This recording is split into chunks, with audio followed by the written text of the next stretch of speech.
Chapter 16, Hannah. Memorial Day weekend. There was a parade in town and we went with Gran and Grandpa. We bought long chairs and sat on the curb watching the scouts, fire engines and politicians and the Lions, Moose and Elks clubs go by. When the old VFW soldiers marched into sight, Grandpa pulled out a hanky and mopped his eyes. When the band went by and played the Star-Spangled Banner, he actually took off his cap and put his hand over his heart.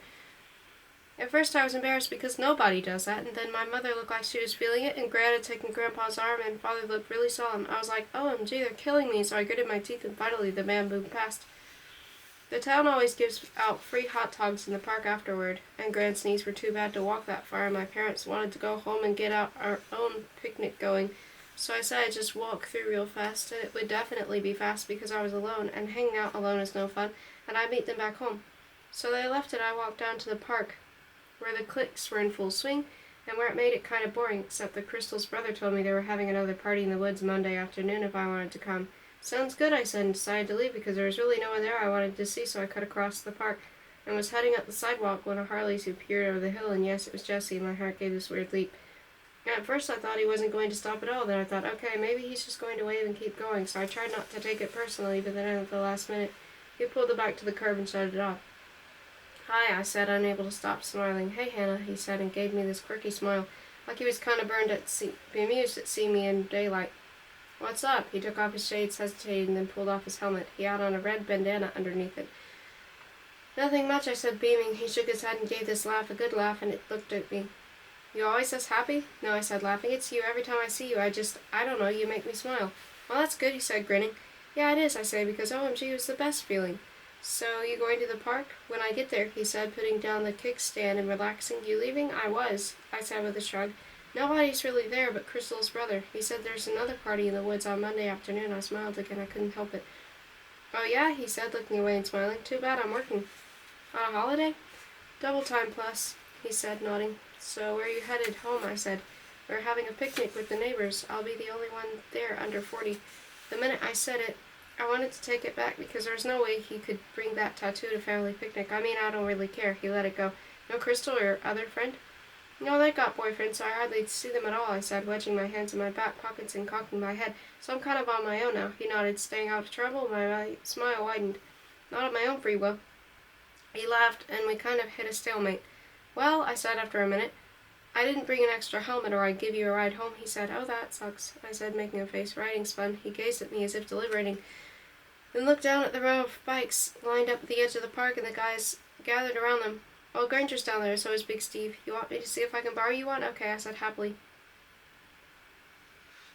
Sit tight and I'll be back. I watched him rumble off and he was back in a minute with a candy apple red hamlet tucked under his arm. You can thank Steve's girlfriend for this, he said, handing it over, and glanced back down the hill towards the cluster of bikes. I followed his gaze and on impulse stood on tiptoe and waved even though I had no idea who I was waving to. From the center of the crowd an arm rose and waved back. Cool, I said, and pulled on the helmet. It fit snug and smelled like flowery shampoo, and I climbed into the back of the bike like I was bored to be there, which made him smile again, and slid my arms around his waist. Ready, then let's roll, he said. We rumbled away from the curb. You in a hurry? Not really, but I can't be too late, I said. Why?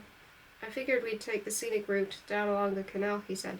It's maybe an extra 10 minutes. Perfect, I said. It was beautiful, meandering through the cool woods and along the sparkling water, just riding without even talking, with my hand settled on the sides of his belt, and every so often resting a hand on my knee. You okay? He said, following the curb in the road and steering wide the bicyclist. I could do this all day, I said. You're a good driver. Thanks, he said. But the canal road finally ended and we had to turn onto the road to my house. You don't have to pull all the way in, I said, getting nervous. You could just stop at the end of the driveway and I'll jump off. Your parents don't like bikes, he said. I don't know, I said, paying no one was out on the front porch.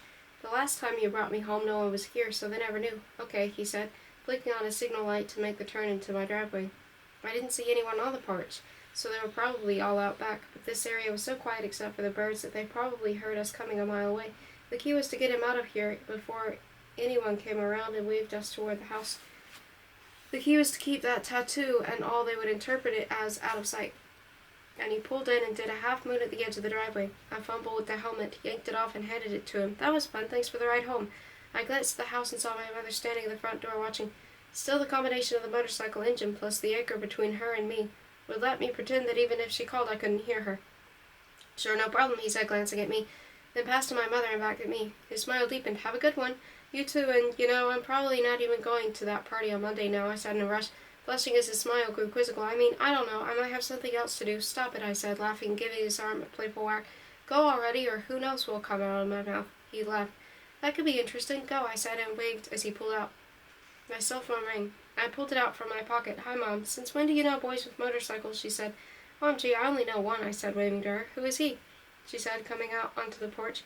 Jesse Yennett, I said matter-of-factly, walking up the driveway toward home. His mom used to be my 5th-grade art teacher, remember? Yennett, my mother said musingly. Oh, she got sick, didn't she? Uterine cancer? Ovarian, I said.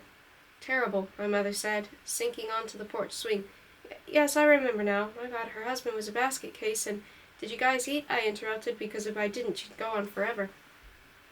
No, we were waiting for you, she said, rising and giving me a look. We'll talk about this when you get here. Okay, I said and stuck the phone back in my pocket, waited until she got back inside, and then did a wacky little happy dance right out there for the world to see. I never went to the party on Memorial Day. Crystal wasn't going to be there, and the only other reason I would have been to dig myself up a boyfriend. I just wasn't into it. Weird, I know, but get this. On Tuesday, Seth showed up on one of my new hall routes, not his usual path at all, and said, Hey, stranger, where you been? So I was nice back, not crazy in love before, where everything he said was funny and every move he made adorable, friendly. And I could tell he didn't know what to make of it, because he said, So who you're going out with now? Do I know him? And I laughed and said, No, buddy, I'm free as a bird. And gave a very strange but totally spontaneous little skip, caught his surprise, and said, What? You tell me, he said. Why so happy? Why not? I said with a shrug. We've only got like 4 days of school left. Yeah, that reminds me, he said. You do anything this summer? What, like vacation? No, I'll probably just be hanging out. I said, Why? Well, if I hear about any good parties, do you want me to give you a call? He said, stopping and leaning against the lockers. Sure, that'd be cool, I said, and my voice didn't even waver. Okay, he said, and ambled a few steps backward. Well, I have to give Bailey a buzz now, so I guess I'll see you. See you, I said, and headed off in the opposite direction, only then realizing that he'd done it again. School is out. I made it with 1 A, 2 Bs, and a couple of Cs and 2 Ds, and no one caught the mandatory community service thing either. The funny part is I don't see anything much more superior character trait-wise between the kids who do service and me. I mean, I serve who I want to serve without being graded on it. I plant Grandma's tomatoes and feed the cats in the fall and winter, walk back acre route with Gran, pulling the little cart filled with food for the deer, and I do it to help them, not because I need a good grade on it to pass school. So what good is it if they make you do it? Isn't the whole idea to want to help on your own, and if you don't, you just don't?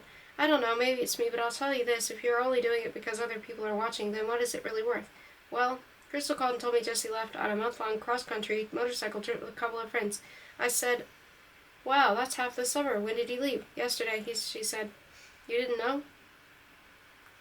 Why would I know? I said, but yeah, he could have mentioned it on Memorial Weekend or something. We're not going out or anything. Well, she said, he called, and before he talked to my brother, he spent all this time telling me about the website he set up, where they'd be posting pictures from the trip, and I was thinking, yeah, so who cares? But now I wonder if he was telling me so I would tell you. What's the URL? I said. So she told me. I went there, and it was a black screen with a few biker graphics and a couple of shots of him and 2 other guys packing gear and riding out of town. There was one picture of him, though, where he was next to his bike and looking straight into the camera with this gorgeous smile that I swear made me feel like he'd meant it for me, so I copied it off his site, printed it, stuck it in my wallet. It never hurt to have a cute guy around for company. Chapter 17, Helen. I sit on the back porch in the shade, petting Sarepta and watching Hannah come and go. She's so busy these days, so lively, and I'm happy for her. I am, because her world should be expanding. She should be needing new people and having new experiences. Only I miss her. Lon has taken to napping through the hottest part of the day. The heat drains him in a way it never did before, and that worries me because we have no air conditioning and can't afford to have it put in. I have a fan set up in the bedroom and another in the hallway. He says this helps, but it's stifling up here. And when he sleeps, the silence that settles over the house scares me.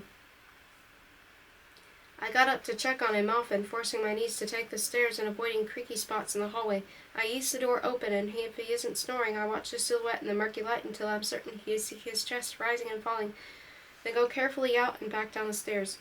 I should go out to the garden and weed, or pick cucumbers and walk the deer path or hang some clothes, but I don't want to be too far in case he needs me. I would never forgive myself.